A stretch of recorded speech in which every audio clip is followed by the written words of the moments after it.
ஆண்டவருடைய சமூகத்தில் அவருடைய இரக்கத்தை கேட்கணும். ஆண்டவரே, நான் இவ்வளோ நாளாக இந்த மாதிரி ஆயிட்டேனே, நான் இப்படி ஆயிட்டேனே. முதல்ல எனக்குள்ளே ஒரு பயம் இருந்துச்சு. ரெண்டாவது எனக்குள்ளே என்ன இருந்தது? அவிவிசுவாசம் இருந்தது, அவநம்பிக்கை இருந்தது. அதனால் உம்முடைய இரக்கத்தை நான் ருசி பார்க்காம போயிட்டேன். உம்முடைய மிகுதியான அன்பை நான் என்ன பண்ணிட்டேன்? ருசி பார்க்காம போயிட்டேன். எனக்கு நீங்கள் ஒரு நல்ல புது வாழ்க்கையை வச்சுருந்தீங்க. அந்த வாழ்க்கையை கூட நான் என்ன பண்ணிட்டேன்? நசிப்பிச்சு போட்டேன். ஆனால் இப்போ எனக்கு புரியுது, என் தேவன் என் மேலே மிகுதியாக பெரிய இரக்கம் வச்சிருக்கீங்க, மிகுதியான நேசம் வைத்திருக்கீங்க.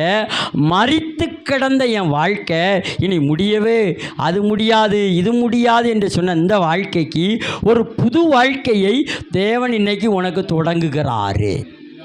அல்லேலூயா. அப்போ அந்த புது வாழ்க்கை தொடங்குவதுக்கு நமக்கு என்ன வேணும்?